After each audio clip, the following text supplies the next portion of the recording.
At 8:30 a.m. on a cold Monday morning in November of 1919, a bell rang in a small wooden building on a dirt road in rural Iowa. The building was painted white, though the paint had begun to peel in patches along the southern wall where the sun hit hardest. It had no electricity, no running water, and no indoor plumbing. It had a single room, roughly 25 feet wide and 30 feet long. Inside that room, 32 children sat on wooden benches arranged in rows. Their ages ranged from 5 to 16. They were there to learn reading, writing, arithmetic, geography, and history. They were there because the state required it. But they were also there because the community had built that schoolhouse themselves, nail by nail, board by board, in the summer of 1887. And in 1919, that one-room schoolhouse was still the center of education for thousands of children across America. What happened inside that building over the next 8 hours gives us a window into a system that shaped generations of Americans, but one that is largely misunderstood today. The popular image of the one-room schoolhouse is a romantic one. We imagine a cozy room with a wood stove, a kindly teacher, children reciting their lessons in unison, and a sense of wholesome simplicity. That image is not entirely false, but it is incomplete. The reality was far more complicated and far more demanding than any nostalgic postcard suggests. Who was the teacher in that Iowa schoolhouse that morning? Her name was Eleanor Vance. She was 22 years old, unmarried, and had completed exactly 2 years of high school before she was deemed qualified to teach. That was typical. In 1919, most states required teachers in rural schools to have only an 8th grade education, though some had begun to require a high school diploma or a teaching certificate earned through a short summer institute. Eleanor had taken the summer course at the county normal school, a 3-week program that covered basic classroom management, arithmetic, spelling, and how to maintain discipline. She was paid $40 per month, which was slightly above average for a female teacher in a rural school. Male teachers, when they existed in these positions, were paid about $60 per month, but they were rare. By 1919, the vast majority of one-room schoolhouse teachers were women, partly because they could be paid less and partly because the profession was seen as an extension of domestic work. Eleanor boarded with a local farm family, paying $8 per month for a room and 2 meals per day. She was expected to arrive at the schoolhouse by 7:30 a.m. to light the stove in winter, sweep the floor, and prepare the lessons for the day. She was also expected to enforce the rules, administer punishment when necessary, and ensure that every child, from the first grader learning the alphabet to the teenager studying algebra, received some instruction during the day. The children who filed into that schoolhouse on that Monday morning came from farms scattered across a radius of about 5 miles. Some walked as far as 3 miles each way, through mud, snow, or dust, depending on the season. A few rode horses or came in wagons if the weather was severe. The school day began with the Pledge of Allegiance, a prayer, and a song. Then the lessons began. And this is where the reality of the one-room schoolhouse diverges most sharply from our imagined version. The teacher did not stand at the front of the room and lecture to the entire group. That would have been impossible because the 32 children were not all learning the same thing. They were divided into 8 grades, and within each grade, the children were at different levels. Some could read fluently. Some could barely recognize letters. Some were quick with arithmetic. Some struggled to count. The teacher had to manage this chaos with almost no resources. She had a blackboard, a box of chalk, a few slates, a handful of textbooks, and a wooden ruler. That was it. There was no curriculum guide, no standardized testing, no lesson plans from the county. She decided what to teach and when to teach it, based on the textbooks available and her own judgment. She would call one grade to the front of the room to recite a spelling lesson, while the other grades worked on problems from their slates. Then she would send that grade back to their seats and call another grade forward. She would rotate through all 8 grades in the course of a morning, giving each group perhaps 15 to 20 minutes of direct instruction. The rest of the time, the children were expected to work independently, often practicing handwriting or arithmetic problems on their slates, which were small rectangles of slate stone that could be written on with chalk and wiped clean with a cloth. Slates were used because paper was expensive and scarce. In many one-room schoolhouses, paper was not provided at all. Children brought their own if they had any, but that is only the instructional side. The other side, the one that is often left out of the romanticized version, is discipline. The one-room schoolhouse was not a gentle place. Discipline was enforced through fear, shame, and physical pain. The teacher carried a wooden ruler or a leather strap, and she was expected to use it when children misbehaved. Speaking without permission, talking back, failing to complete an assignment, arriving late, or making noise during a lesson could all result in a punishment. The most common punishment was the ruler applied to the palm of the hand. The child would be called to the front of the room, told to hold out his or her hand, and struck one or more times. If the offense was more serious, like fighting or outright defiance, the teacher might use a switch, a thin, flexible branch cut from a tree, often a willow, which was kept in a bucket of water to stay supple. The switch would be applied to the back of the legs or the buttocks. These punishments were performed in front of the entire class, intentionally, as a deterrent. Students were expected to sit silently with their hands folded on the desk, eyes forward, for most of the day. Any deviation was noticed and often punished. The teacher was not cruel by the standards of the time. She was simply doing what was expected of her. Parents, who were almost always farmers themselves, believed in strict discipline. They sent their children to school to learn obedience as much as academics. The community supported the teacher's authority, and if a teacher was seen as too lenient, she would be criticized and possibly replaced. What happened when a child was too disruptive or too slow to learn? That child might be held back. Retention was common. A student might spend 2 or 3 years in the same grade, repeating the same lessons, until the teacher judged that the child was ready to move on. There was no promotion by age. A 16-year-old could be sitting next to a 9-year-old, both learning the same multiplication tables. The older student was often embarrassed, but there was no other option. The system had no special education, no remedial programs, no counseling. You either kept up or you stayed behind until you did. Some children simply stopped coming to school after a certain age, especially the older boys, who were needed on the farm for planting and harvest. School attendance was not always strictly enforced, especially in rural areas where the county superintendent had only a vague idea of how many children lived in the district.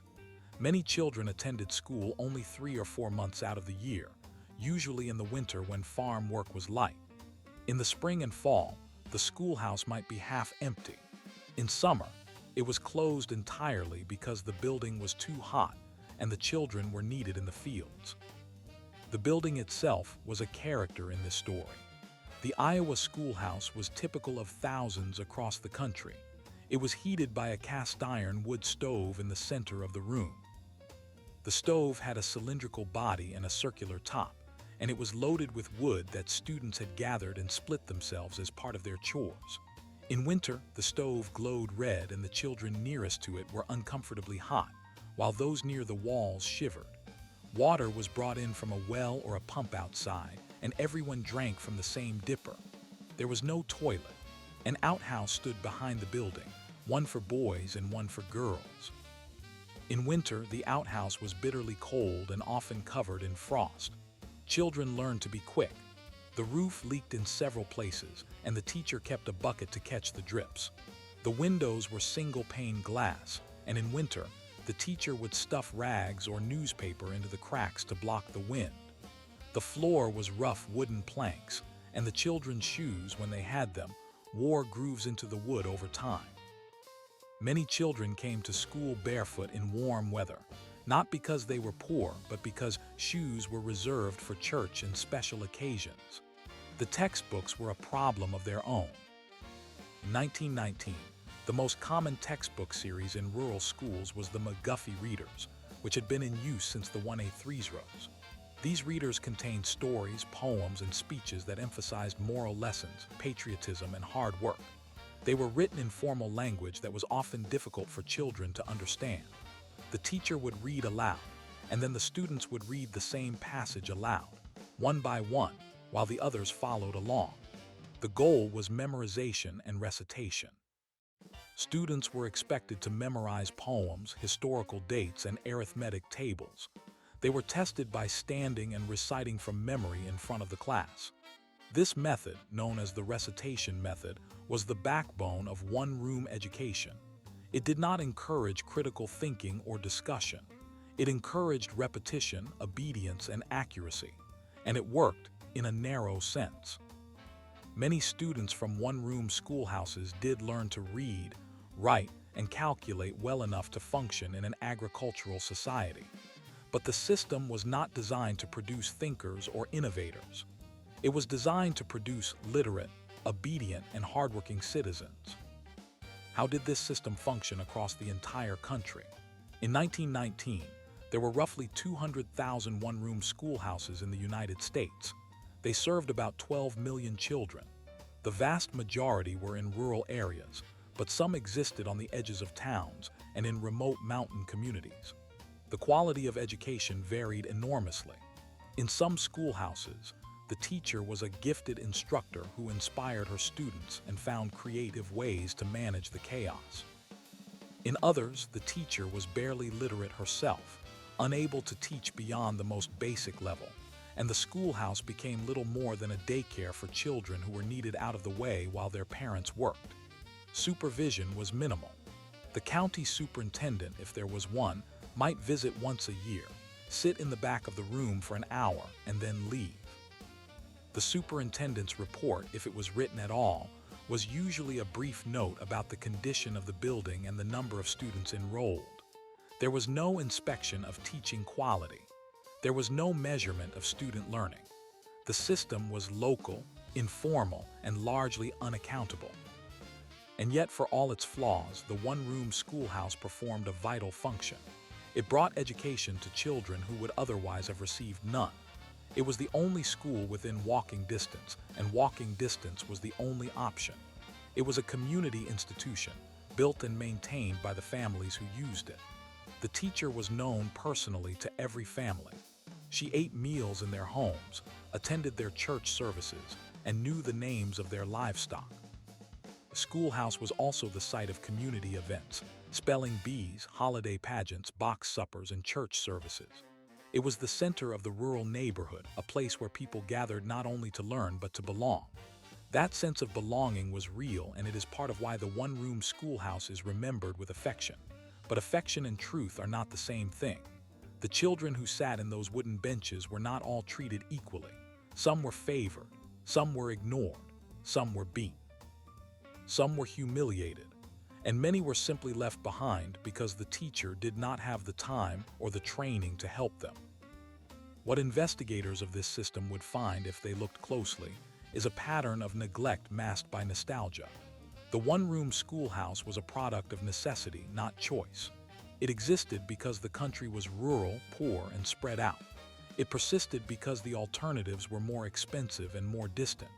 It faded only when roads improved, cars became common, and consolidation became possible.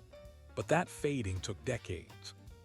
The peak of the one-room schoolhouse was the late 19th century, but they remained common well into the 193s and 194s.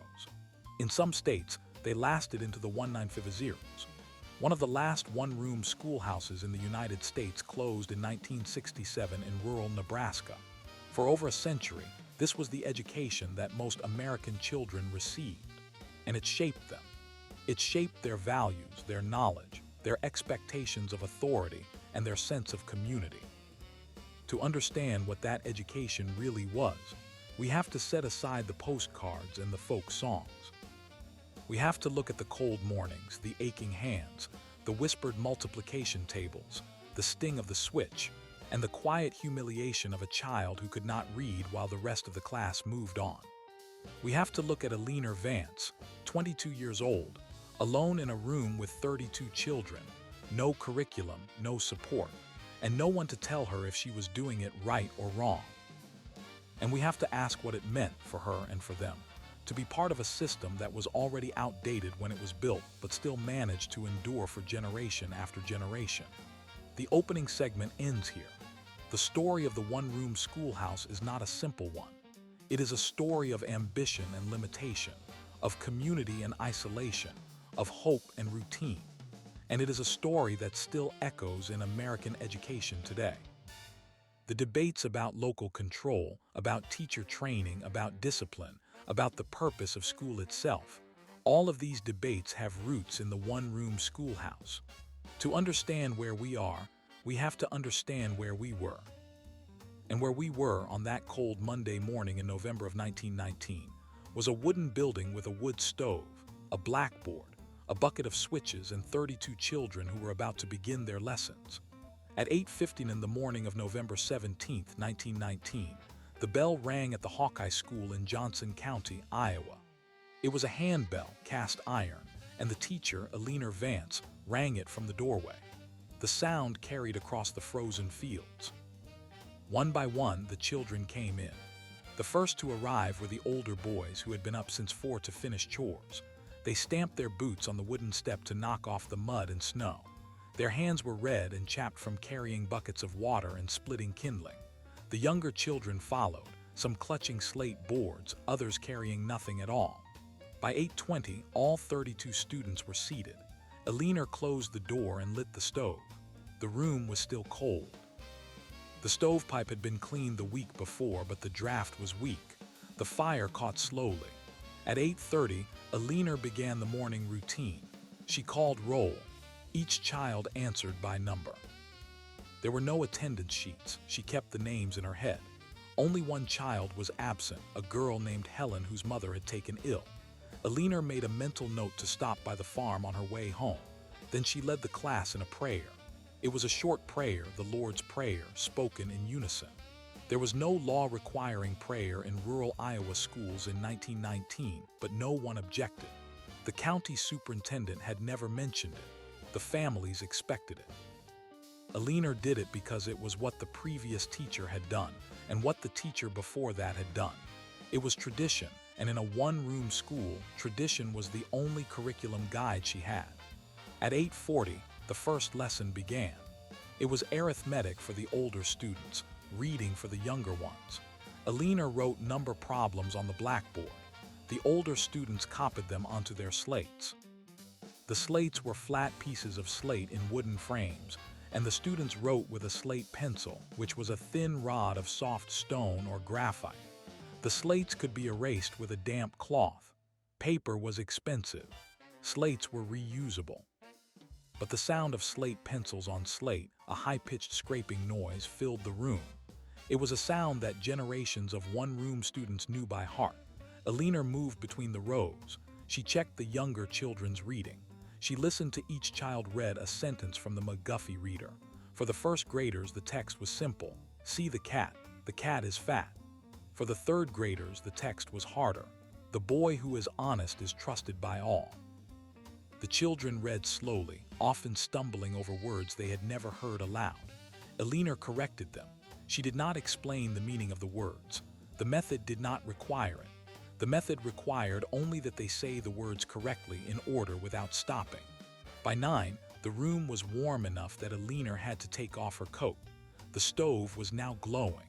The boys nearest the stove had loosened their collars. The girls in the back corner were still shivering. The windows on the north side of the building were iced over. Eleanor had not had time to scrape them that morning. She was one person and there were 32 children. There was no assistant, no janitor, no aide. She was responsible for everything: teaching, discipline, heating, cleaning, and first aid. The county paid her $50 a month, and she was expected to board with a local family. That family provided her room and meals in exchange for a small fee. She lived in a small bedroom above the kitchen of the Schultz farmhouse, a mile from the school. The Schultz family had 3 children in her classroom. She ate breakfast with them at 5:30 before walking to school. At 9:15, Eleanor heard a commotion near the back of the room. Two boys, George and Willis, were fighting. They were both 12 and both had been sitting together because the older students often paired up to share a bench. George had taken Willis's slate pencil. Willis had punched George in the arm. The other children stopped working. Alina walked to the back. She did not raise her voice. She told them to stand, and then she walked to the bucket of switches. The switches were thin willow branches, about 2 feet long, kept in a bucket by the stove. The bucket had been there since the school opened in 1883. Every teacher before Alina had used it. She selected one switch, a branch about the thickness of a pencil. She told George to hold out his hand. He did. She hit his palm once hard enough to leave a red mark. She told Willis to do the same. She hit him once. The sound of the switch cutting through the air and striking skin was sharp. The other children were silent. George and Willis sat down. Alina replaced the switch in the bucket. She did not speak further. The lesson resumed. This was not cruelty as we would define it today. It was discipline, and it was expected. The parents of George and Willis would have been more surprised if Alina had not used the switch. In many one-room schools, the teacher's authority was enforced with physical punishment, and the community supported it. The county superintendent, if he had visited that morning, would have noted the use of the switch as a sign of good order. The children themselves did not rebel against it. They had seen it at home. They had seen their fathers use a strap on the livestock. They had seen their mothers use a switch on the youngest children. Pain was part of life, but the switch was also a symbol of a deeper problem. The teacher had no other tools for managing behavior. She had no training in psychology, no counseling resources, no alternative methods. The switch was the only option she had, and she used it because the system had given her nothing else. What happened in that classroom on that November morning was happening in thousands of one-room schools across the country. The routine was the same. The switch was the same. The textbooks were the same. The isolation was the same. But the experiences of the children were not all the same. Some children thrived in the one-room school. They were the ones who could read easily, who memorized quickly, who did not fight, who sat quietly. They were the ones the teacher praised and promoted. Others fell behind. They were the ones who could not keep up with the recitations, who stumbled over words, who were humiliated when the teacher made them stand and read while the older children snickered. Those children often stopped coming to school. In 1919, attendance in rural schools was not compulsory in many states, and enforcement was weak. A child who felt ashamed or who was needed at home simply stayed home. There was no truant officer. There was no social worker. The teacher might visit the family, but if the family decided the child was better off in the fields, the teacher had no power to bring them back. How could this system have lasted so long? The answer lies in the structure of rural America in the early 20th century. The country was still fundamentally agricultural. In 1919, nearly half of all Americans lived on farms or in small towns. Roads were unpaved. Cars were rare. The telephone was not yet universal. The one-room school was not a choice. It was a logistical necessity. A child could not travel 10 miles to a larger school when the road was mud and the family had no horse to spare. The school had to be within walking distance, and walking distance meant a radius of about 2 miles. In a sparsely populated area, 2 miles could contain only a few dozen families. That was enough to fill a single room. Consolidation, the merging of small schools into larger ones, was discussed by education reformers as early as the 1890s, but it was not practical until roads improved and buses became available. That did not happen on a large scale until the 1890s and 1893s. Until then, the one-room school was the only option. What did the children actually learn? Investigators of the system, looking back from the perspective of the present, have found a mixed record. The McGuffey readers emphasized vocabulary, spelling, and memorization. A child who completed the 6th reader had a reading level comparable to a modern high school graduate. But that child also had gaps. Science instruction was almost non-existent.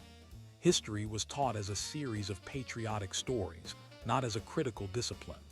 Geography was limited to memorizing the names of countries and rivers. Arithmetic focused on calculation, not problem solving. There was no art, no music, no physical education, no foreign language. The school day was 6 hours, but much of that time was spent waiting because the teacher could only teach one group at a time. The older children were expected to study on their own while the teacher worked with the younger ones. In theory, this fostered independence. In practice, it often fostered boredom. The teacher herself was often unprepared. In 1919, most one-room teachers had only a high school education themselves. Some had attended a normal school, a 2-year teacher training program, but many had not. The requirements varied by state and by county. In Iowa, a teacher could receive a certificate by passing an exam in reading, writing, arithmetic, geography, and history. The exam was not difficult. It tested basic knowledge, not teaching ability. Alina Vance had passed the exam 2 years earlier when she was 20. She had no training in classroom management, no training in child development, no training in differentiated instruction. She learned on the job by trial and error and by copying the methods of the teachers who had taught her. She was young, isolated, and underpaid. She was also expected to be a moral example for the entire community. If she was seen dancing or attending a movie or riding in a car with a man who was not her relative, she could be fired. The community watched her constantly. She had no privacy, no professional support, and no career path. Most teachers stayed only 2 or 3 years. They left to get married or to find better pay or simply because they were exhausted. And yet the system produced results. The children who emerged from one-room schools were, on average, literate, numerate, and capable of functioning in an agricultural society. They could write a letter, keep a ledger, read a newspaper, and calculate the cost of a bushel of corn. They could recite the Pledge of Allegiance and the Gettysburg Address. They knew the names of the presidents and the capitals of the states. They had a shared cultural vocabulary that came from the McGuffey readers and the Bible. They were not ignorant, but they were also not prepared for a rapidly industrializing, urbanizing, and diversifying world. The one-room school taught them to fit into the world their parents had known. It did not teach them to question that world or to imagine a different one. The human consequences of this system were visible in the children who did not fit. The child who was slow to read, the child who was left-handed and forced to write with the right hand, the child who was shy and could not recite in front of the class, the child who was poor and came to school hungry.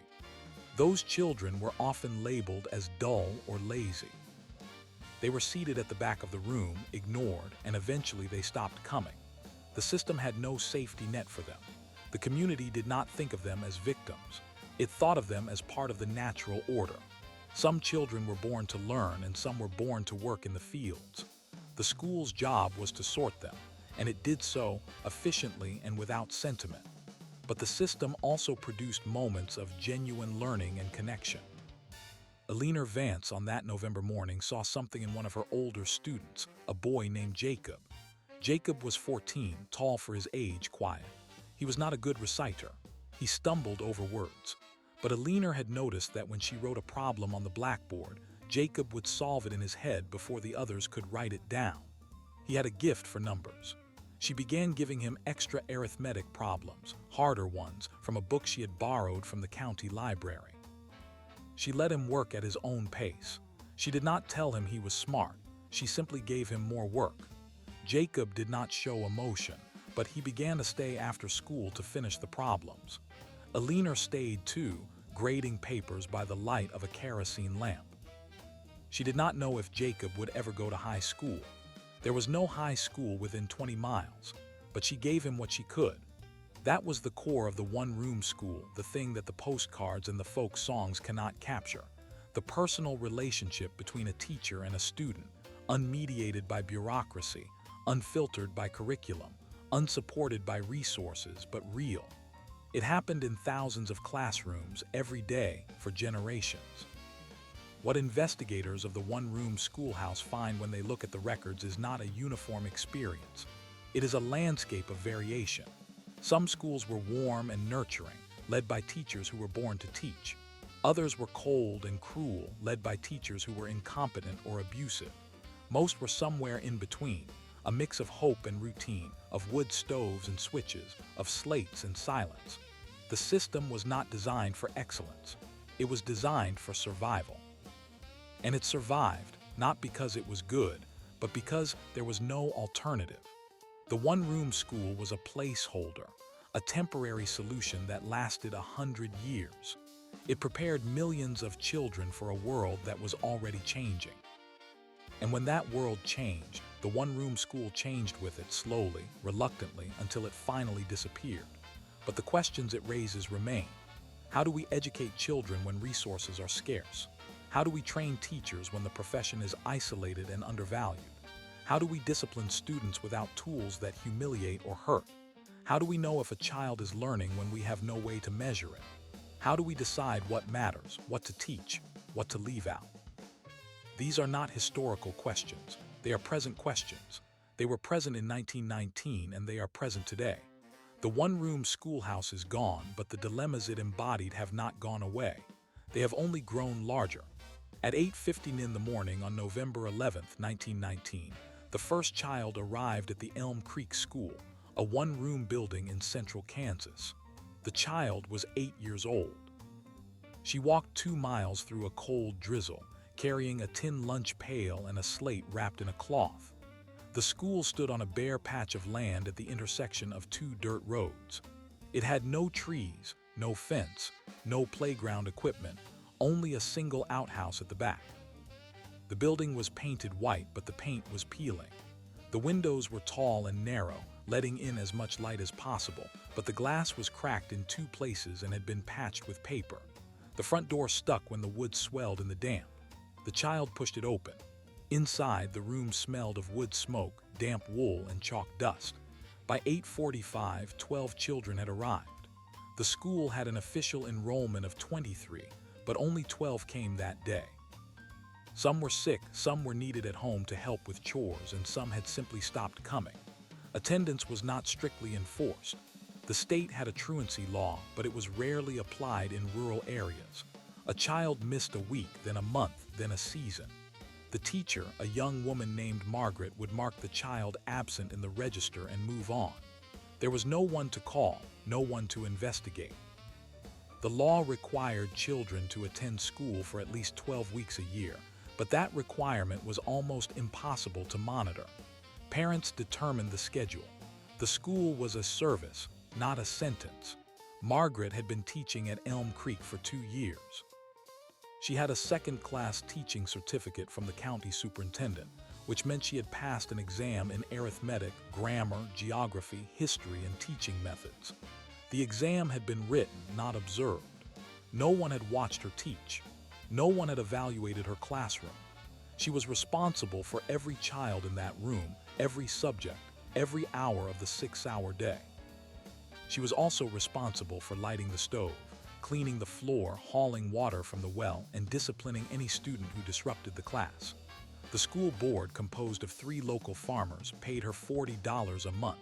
They met once a year to set the tax levy and approve the purchase of coal. They did not inspect her teaching. They did not offer advice. They asked only that the school remain open and that the children behave. The day began with the flag. Margaret stood in front of the room, and the children stood at their desks. They faced a small American flag on a wooden pole. One of the older boys led the Pledge of Allegiance. The children had been taught the words, but they did not understand them. One nation indivisible with liberty and justice for all was a sequence of sounds, not a concept. Then they sang a patriotic song, America the Beautiful. Margaret did not sing. She listened to the children's voices, thin and unsteady, and tried not to wince when they went off-key. Then she called roll. The first lesson was reading. The younger children, ages 6 to 8, gathered on a bench in the front of the room. They held McGuffey's First Eclectic Reader, a small book with a brown cover. The book began with simple words of 1 syllable: cat, rat, hat, sat. The lesson for the day was the story of a boy who lost his way in the woods and was found by a dog. The children read aloud, one at a time, stumbling over the words. Margaret corrected each mistake. She did not explain the meaning of the story. She did not ask questions about the characters or the plot. She simply drilled the sounds until the children could read the words without stopping. When a child hesitated, she made them start over from the beginning. The children were not allowed to move on until they had mastered the lesson. This method, known as phonics-based reading instruction, was used in nearly every one-room school in the United States. It was effective, but it was tedious. The hours spent on repetition built a foundation, but they also drained the joy out of reading. Many children learned to decode words but never developed a love for stories. While the younger children read, the older children sat at their desks and practiced penmanship. They used slate boards, thin pieces of hard stone in a wooden frame, and wrote with slate pencils. The pencils made a scratching sound that filled the room with a low, constant noise. The slates were cheap and could be erased with a damp cloth. They were used for arithmetic problems, spelling tests, and notes. Paper was expensive. A child who needed paper had to buy it from the teacher. Penmanship was considered a sign of character. Children practiced making loops and lines, copying sentences from the blackboard. The goal was a uniform, graceful hand. Left-handed children were forced to use their right hand. The teacher believed that left-handedness was a vice, a sign of stubbornness or even dishonesty. She would tap a left-handed child's wrist with a ruler and make them switch hands. The child would struggle, write clumsily, and eventually learn to be right-handed, or fake it. The real cost was not a hand cramp but a loss of confidence. The child learned that their natural inclination was wrong. At 10, the younger children were sent back to their seats to copy letters onto their slates. The older children came forward for reading. They used McGuffey's Fourth Reader, which contained excerpts from classic literature, speeches, and moral tales. The lesson was a passage from Plutarch's Lives in English translation about the character of Alexander the Great. The older children were expected to read the passage aloud with expression. One of the boys, a 14-year-old named Emery, read the first paragraph in a flat monotone. Margaret stopped him. "Read it again," she said. "This time, imagine you are Alexander. How would he sound?" Emery tried again, but his voice was still dull. Margaret sighed. She was tired and frustrated. She had been teaching since 8:30 and it was only 10.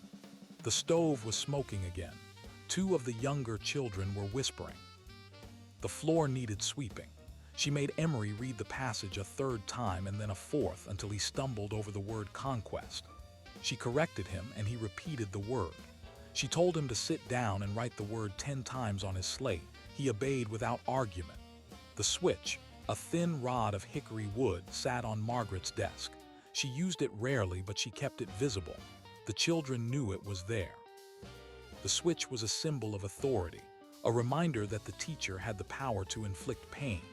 In many one-room schools, the switch was used regularly, on the palms of the hands or across the back of the legs.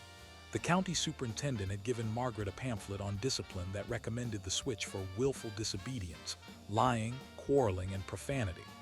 The pamphlet also advised the teacher to whip in a calm and deliberate manner, without anger. Margaret tried to follow that advice. She believed that physical punishment was necessary to maintain order. She also believed that it was unfair. She did not like hurting children, but she had been taught that without it, the classroom would descend into chaos. She had no other tools.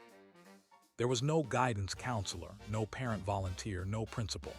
She was alone with 23 children, and the switch was the only lever she had. How did the community justify the switch?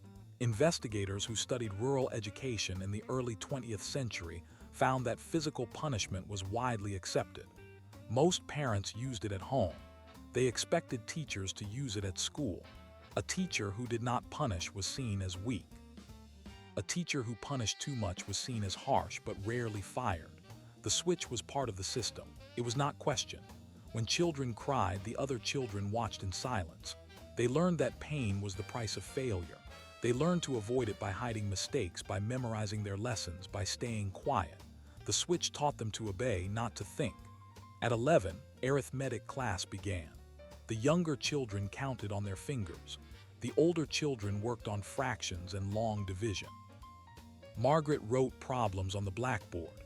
The children copied them onto their slates. They worked in silence, guided by a textbook written in 1895. The book taught practical skills: how to calculate the area of a field, how to convert bushels to pounds, how to divide property among heirs. There was no algebra, no geometry, no statistics. The children learned what they needed to run a farm. They did not learn why arithmetic worked. They learned rules and procedures. A child who could follow the steps passed.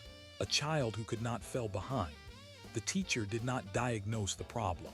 She assigned more practice problems. Child either caught on or gave up. At noon, the children ate lunch.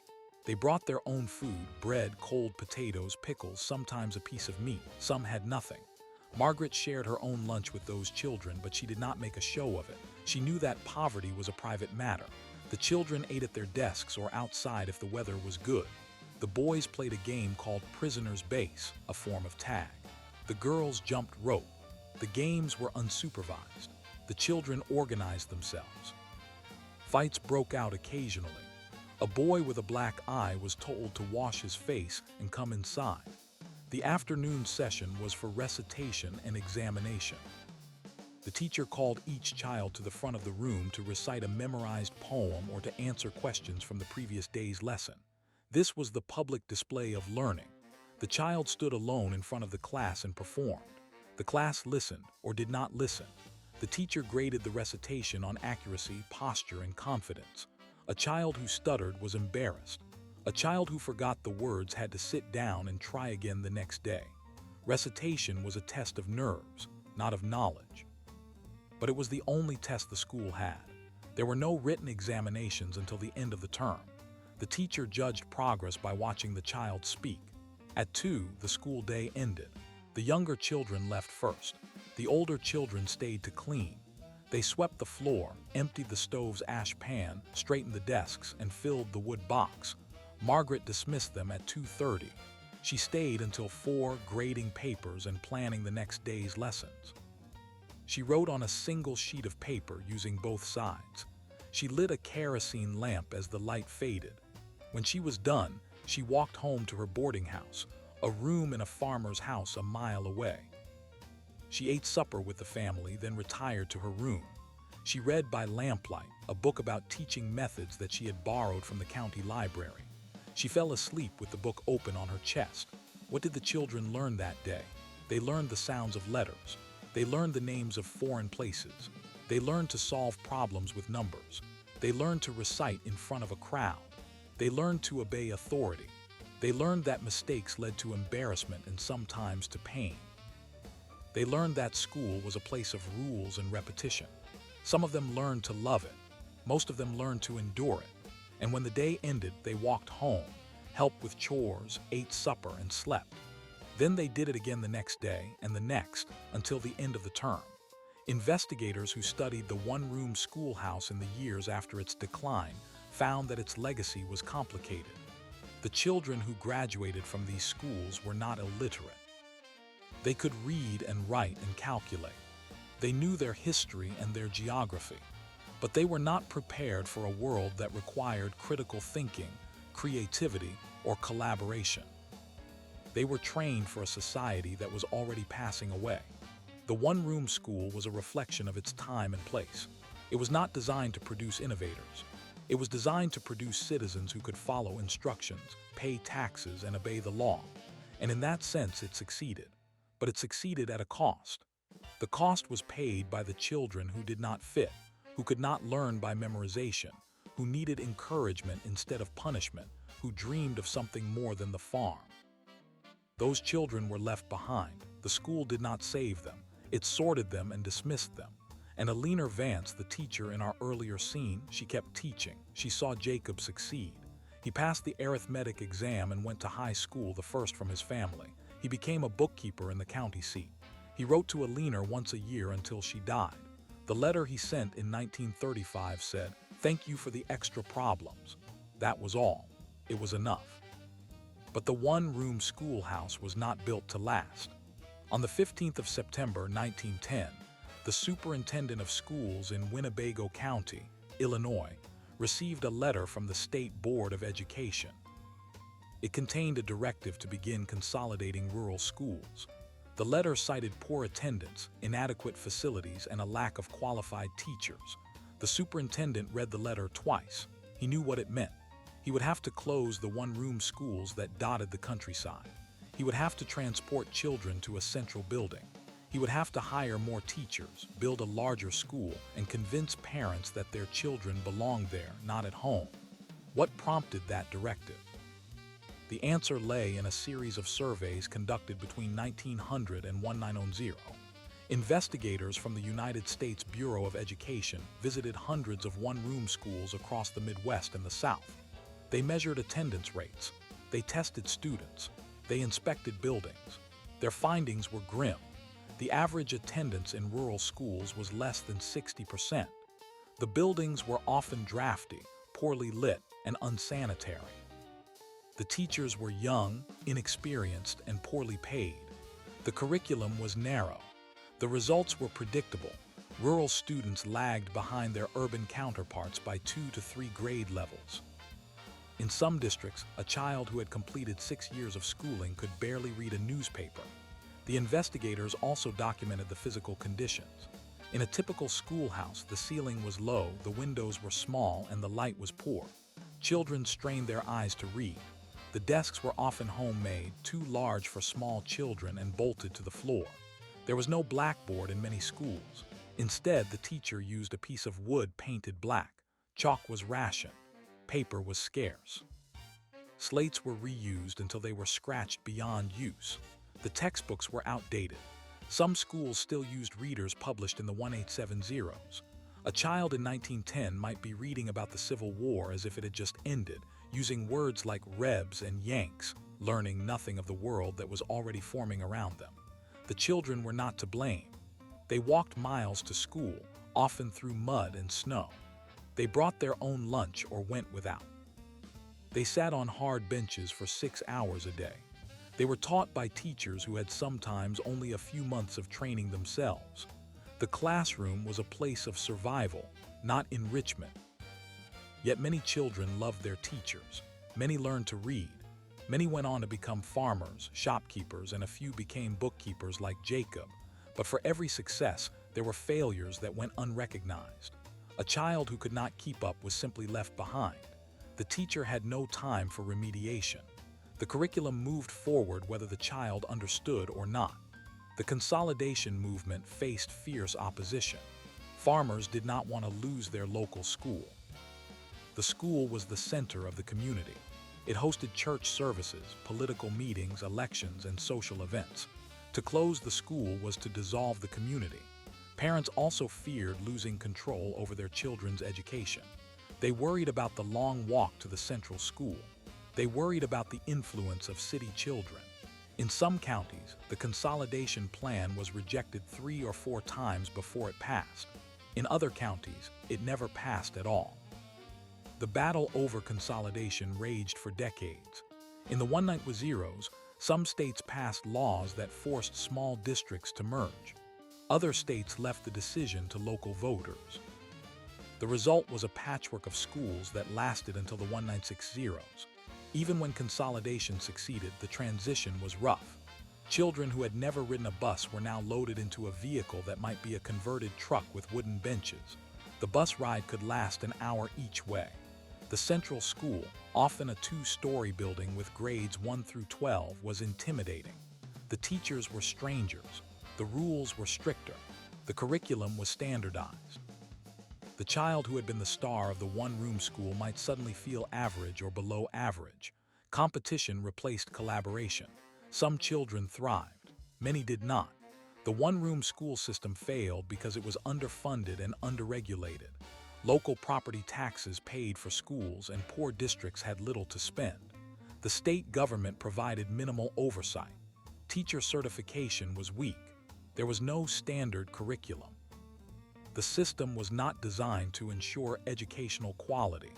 It was designed to provide basic literacy and numeracy to children who would spend their lives on the farm. When the economy changed, when factories replaced fields, when cities swelled, that system became obsolete. The one-room school could not produce the workforce that the modern economy demanded. It could not teach the advanced mathematics, the science, the history, the languages that a 20th century worker needed. What about the teachers? They were the backbone of the system, but they were also its victims. A teacher in a one-room school often had no training and education beyond a short summer institute. She was usually young, unmarried, and living far from home. She was paid a fraction of what a male teacher earned. She was expected to provide her own supplies, discipline students with the switch, and maintain the building. She had no tenure, no pension, no job security. If the school board was dissatisfied with her, she could be fired without notice. Many teachers lasted only 1 or 2 years. The constant turnover meant that students rarely had a consistent instructor. The schoolhouse became a revolving door of young women who left teaching for marriage or more stable work. The system also failed the children with special needs. In a one-room school, a child who was blind, deaf, or physically disabled had almost no chance of receiving an education. There were no accommodations. There was no special education. The child sat at the back, ignored, or was sent home. Children with learning disabilities were labeled lazy or stupid. They were punished. They dropped out as soon as the law allowed, sometimes at age 12. The one-room school was not equipped to handle diversity. It was a machine for sorting children into categories. Those who fit the machine succeeded. Those who did not were rejected. Why does the one-room schoolhouse still matter? Because it represents a time when education was intimate, personal, and community-driven. It also represents a time when inequality was built into the structure. Children born in wealthy towns had good schools. Children born in poor rural areas had what they could scrape together. The one-room schoolhouse is a reminder that education is never neutral. It reflects the priorities of the society that builds it. The society that built the one-room schoolhouse valued thrift, order, and obedience. It did not value creativity, curiosity, or questioning. That is why the schoolhouse, for all its charm and nostalgia, was a place where many children were left behind. The investigators who studied the decline of the one-room school in the 1940s and 1950s concluded that the system could not be reformed. It had to be replaced. The push for consolidation accelerated after World War II. In 1947, the state of West Virginia passed a law that forced the merger of all schools with fewer than 5 teachers. By 1960, the number of one-room schools in the United States had dropped from over 200,000 in 1900 to fewer than 10,000. The last one-room schoolhouse in the country closed in 1967 in a small town in Nebraska. The building was sold and converted into a storage shed. The desks were auctioned off. The slates were thrown away. The teacher retired. What did the children who attended those final classes remember? They remembered the heat of the stove, the smoke in winter, the smell of wood ash. They remembered the scratch of the slate pencil on stone. They remembered the sting of the switch on their palms. They remembered the teacher who called them by name. They remembered the day they learned to read, the moment when letters stopped being shapes and became words. They remembered the fear of being called to the front to recite. They remembered the relief when the final bell rang. And they remembered the day they walked home for the last time, not knowing that a world had ended. The one-room schoolhouse is not a story of uncomplicated nostalgia. It is a story of limitations. It is a story of sacrifice and survival. The children who passed through those doors were not all successful. Many were held back by poverty, by geography, by the very system that was supposed to help them. The teacher with her switch and her slate was often the only adult who believed in them. Sometimes that was enough. Often it was not. The lesson of the one-room school is not that we should return to it. The lesson is that every system of education reflects the values and the resources of the society that created it. When we look at the one-room school, we see a society that valued order above all else. We see a society that accepted inequality as natural. We see a society that placed the burden of reform on individuals, not on institutions. And we see the quiet endurance of children who arrived each morning, took their seats, and did their best. That is the real story. It is not a story of disaster. It is a story of the ordinary, the necessary, and the forgotten. On the morning of January 12, 1948, in the farming community of Elm Grove, Iowa, the one-room schoolhouse known as District 31 opened its doors for what most inside did not yet know would be its final year. The teacher, a 23-year-old woman named Clara Henson, arrived at 7:15. She lit the stove, swept the floor, and wrote the day's lessons on a blackboard that had been used since 1887. The room was cold. The wood was damp. By 8 o'clock, only 4 of the 9 enrolled students had arrived. At 8:30, another 2 straggled in, their faces red from the wind. At 8:45, the last student entered, a boy named Henry, age 8, who had walked 2 miles through a field of frozen corn stubble. Clara called the class to order.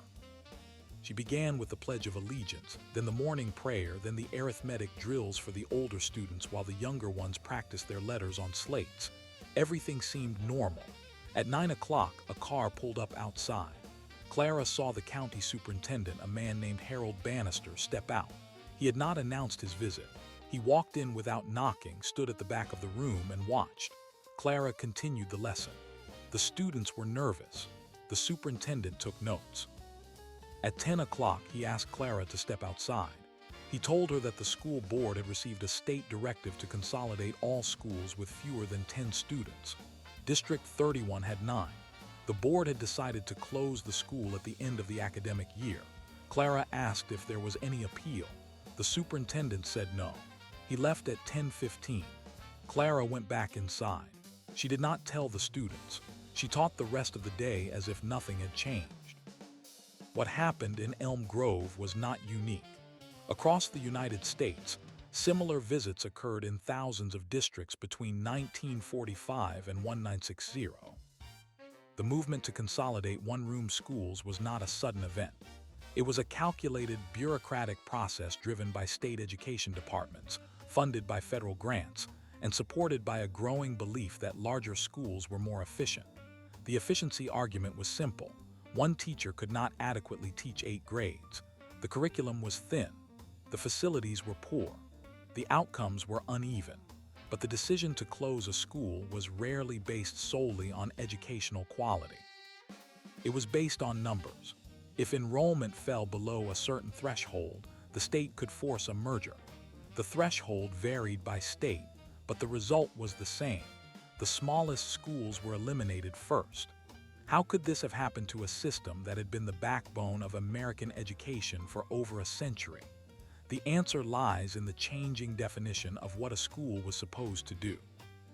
The one-room school had been designed for an agricultural society where children worked on the farm and needed only basic skills. By 1948, that society was vanishing. The post-war economy demanded high school graduates, technical skills, and standardized credentials. The one-room school could not provide that. The state education departments, led by figures like James Bryant Conant, argued that larger schools could offer science labs, foreign language classes, vocational training, and qualified teachers. The cost per student would be lower. The quality would be higher. The rural child would have the same opportunities as the city child. That was the promise. But the promise came with a cost. In Elm Grove, the consolidation plan sent the 9 students to a central school in the county seat, 12 miles away. The bus ride took 45 minutes each way. The central school had 400 students, a principal, a gymnasium, and a cafeteria. The children from District 31 were assigned to different classrooms based on their age. Clara Henson was not offered a job at the central school. She had no college degree, only a temporary certificate from a summer institute. She applied for a position in another district, but was told she was not qualified. She left teaching that summer and married a farmer. The school building was sold for $75. It was moved to a nearby farm and turned into a tool shed. The desks were given to a church. The slates were thrown into a ravine. Investigators later looked at the consolidation movement as a whole. In 1956, the Rural Education Project published a comprehensive study of school closures in 12 states.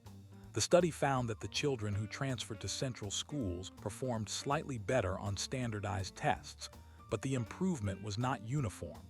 Students from the smallest schools showed the most difficulty adjusting. They were more likely to be held back a grade, more likely to be placed in remedial classes, and more likely to drop out before graduation. The social cost was high. The rural community lost its meeting place, its social anchor, and its sense of identity. The church and the general store could not replace the school. The consolidation movement had no system to measure what was lost. What systems failed? The funding system failed because it relied on local property taxes that varied wildly between districts. The teacher certification system failed because it allowed underqualified instructors to teach in isolated schools without oversight. The state oversight system failed because it did not intervene until the number of students fell below an arbitrary threshold, and then it intervened only to close the school, not to improve it. The curriculum system failed because it expected one teacher to master 8 grade levels with no support. The social system failed because it placed the entire burden of education on a young, poorly paid woman who had no resources and no voice. The story of District 31 does not end with Clara Henson. The children she taught went on to different lives. Henry, the boy who walked 2 miles that morning, eventually graduated from high school, moved to Chicago, and worked in a factory. He told an interviewer in 1998 that he still remembered the day the superintendent came. He said Clara Henson was the best teacher he ever had. He said she taught him to read. He said she also taught him that some things could not be saved, no matter how much they mattered. That is the real lesson of the one-room schoolhouse. It is not a story of disaster. It is a story of the ordinary, the necessary, and the forgotten. But within that ordinariness, there is a warning. The consolidation movement was driven by numbers, by efficiency, by the belief that bigger is better. It ignored the human scale. It ignored the relationships. It ignored the fact that a school is not just a place of instruction. It is a place of belonging. When that school closed, something irreplaceable was lost, and the children who walked to the central school on the bus carried that loss with them for the rest of their lives. The one-room schoolhouse is gone. But the questions it raises about what a school should be, who it should serve, and what we are willing to sacrifice for efficiency, those questions remain unanswered.